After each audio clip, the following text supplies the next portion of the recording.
မင်္ဂလာပါရှင်ဒီနေ့ကိုရီးယားနိုင်ငံရဲ့သမိုင်းကြောင်းထဲမှာအရေးပါတဲ့ခုနှစ်ကလေးတွေအကြောင်းရှင်းပြပေးသွားပါမယ်ပထမဆုံးကိုရီးယားနိုင်ငံရဲ့ပထမဆုံးနိုင်ငံပေါ့နော်ကိုရီးယားကျွန်းဆွယ်ပေါ်မှာနိုင်ငံစတည်ခဲ့တဲ့ကိုရီးယားနိုင်ငံရဲ့ပထမဆုံးနိုင်ငံသည်ကိုဂျိုဆွန်လို့ခေါ်တဲ့နိုင်ငံဖြစ်ပါတယ်ကိုဂျိုဆွန်ကိုဂီဝွန်ဂျွန် BC ခေါ်တာပေါ့နော်ခရစ်တော်မမွေးဖွားခင်2333ဖြစ်ပါတယ်2333ခုနှစ်မှာကိုချိုဇွန်ဆိုတဲ့နိုင်ငံကိုတည်ထောင်ခဲ့ပါတယ်ခွန်ကုရဲ့အဓိပ္ပာယ်သည်နိုင်ငံတည်ထောင်ခြင်း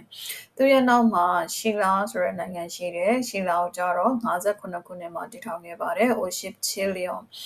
39ခုနှစ်မှာကိုကိုလျောနိုင်ငံတည်ထောင်ခဲ့ပါတယ်18လျော18ခုနှစ်မှာကြတော့ဘက်ဂျဲခွန်ကုရှီလာကိုကိုလျောဘက်ဂျဲဒီနိုင်ငံ3ခုပေါ့နော်တည်ထောင်ခဲ့ပါတယ်ပြီးတော့ရင်ယူဘက်ယူ18လျော668ခုနှစ်မှာရှီလာဆိုတဲ့ဆွမ်းနာက3နိုင်ငံရှိခဲ့တဲ့ထဲမှာရှီလာသည်ကျန်တဲ့2နိုင်ငံကိုသိမ်းပိုက်ပြီးတော့ရှီလာဆမ်ကုထိုမီဆိုပြီးတော့တည်ထောင်ခဲ့ပါတယ်ရှီလာက3နိုင်ငံသိမ်းပိုက်ပြီးတော့ပေါင်းစည်းထားတဲ့ပေါင်းစည်းပြီးနိုင်ငံအသစ်တည်ထောင်လိုက်တဲ့ခုနှစ်ပေါ့နော်ပြီးတော့ရင်ကိုဘက်18လျော918ခုနှစ်မှာကိုလျောခွန်ကု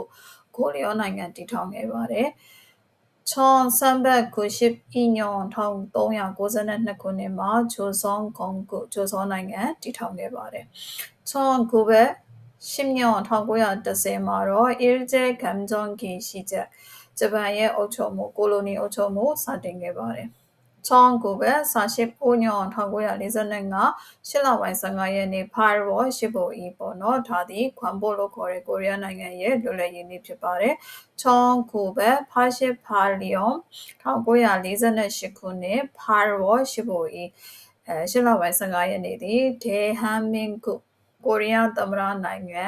ဂျွန်ဘူအစိုးရဆုလစ်ထူထောင်ခြင်းဖြစ်ပါသည်1950ည1950ခုနှစ်မှာတော့ဟန်ကိုချွန်ဂျန်ဖာရဘာကိုရီးယားစစ်ပွဲစတင်ခဲ့ပါတယ်ရဲဆွဲအတိအကျဆိုလို့ရှိရင်တော့1950ညယူဝေါ်20 ဖြစ်ပါတယ်စစ်ပွဲရဲ့နာမည်သည်ယူကီအိုချွန်ဂျန်လို့လည်းခေါ်ပါတယ်ရှင်